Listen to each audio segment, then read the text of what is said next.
Hey ladies, I just wanted to tell you about this appointment that I had with the fertility clinic. I had gone in, since we're moving, Stephen, we needed to go in and talk with them about what our plan was for the frozen embryo transfer. And Stephen had to sign papers in case we weren't able to come at the same time. So he had to sign off basically saying, yeah, she can use them. And whatnot.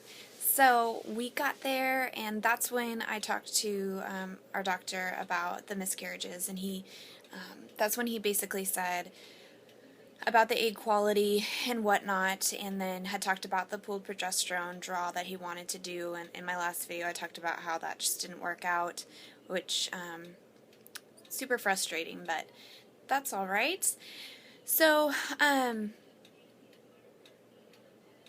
he wanted me to do a uterine evaluation because when you do an IVF cycle or an embryo transfer or anything, they do a mock transfer basically to know what they're getting themselves into. So they kind of memorize your uterus, they know how to put the catheter in and whatnot.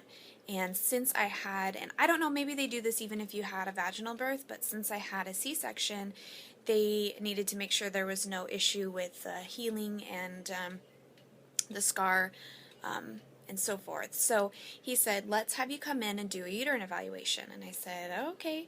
I've had 2 before, and I've had 3 HSGs. So I kind of knew what I was getting myself into, and I know that for me, the uterine evaluation isn't as bad as the HSGs. So I schedule it, I go in, and I get into my appointment, and all the appointments start the same. They put the speculum in, no big deal. Well, I'm kind of looking around the room, and I'm thinking, that's an x-ray machine. I'm really confused because uterine evaluations use a camera, not x-ray machine. HSGs do. So I will say, I did not realize this was an HSG until the end because it wasn't as painful as my other 3 that I've had. The other 3 brought me to tears, honestly. And so I'm watching the monitor and I'm asking, now, are you evaluating my uterus? And she says, well, we can see your uterus right here, and here are your tubes. And I'm thinking, I don't need tubes with IVF, but whatever. And so I'm watching, and then it was over pretty quick. And so she's showing me everything on the monitor. And I go, did you just do a uterine evaluation? And she goes, is that what you're here for? And I thought, great. And I just thought to myself, well, I'm glad you guys transferred the right embryo. So she said, well, basically, when do you guys move? And I said, oh no, can't you just stick that camera right back up and, do your thing? And she said, well, we have to do it in a different room. And I said, okay, well, step out so I can get dressed and I'll meet you in the other room. Because I was not leaving without this uterine evaluation. So we were able to do it. And unfortunately, then the uterine evaluation was extremely painful because I was cramping so bad from the dye from the HSG and just all that stuff going on in itself. So that was super frustrating.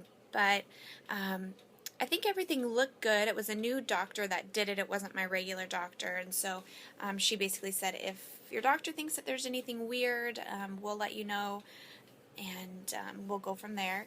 So I haven't heard anything. Although, maybe I would need to call. Who knows? So my ladies that have had babies before, aren't these so annoying? I know that sounds so stupid, but all my hair, is regrowing right here and underneath. So I rarely ever wear my hair in a ponytail because of this issue.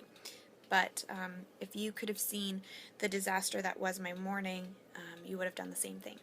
So I just wanted to do a quick short video on that doctor's office mix-up because it was so ridiculous and I was so frustrated, and basically I told her, I said, listen, I don't know how my insurance is going to feel about this, all the while knowing my insurance isn't going to pay for either one of them, so it doesn't matter. But she said, oh yeah, we will definitely only charge you for one procedure. And I said, yeah, I wanted to say, can you charge me for the cheaper one? So if I get any updates on either one of those and anything different happens, I'll definitely let you guys know.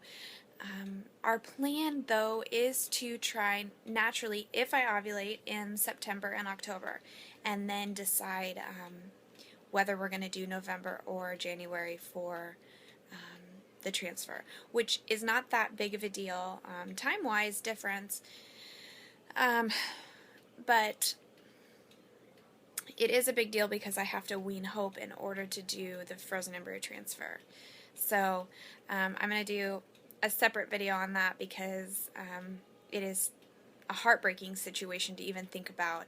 It makes me so angry that I have infertility this badly that I can't nurse Hope as long as she would want to, or as long as I would want to, and then still be able to have another baby while that happens. So I have lots of feelings on that for sure.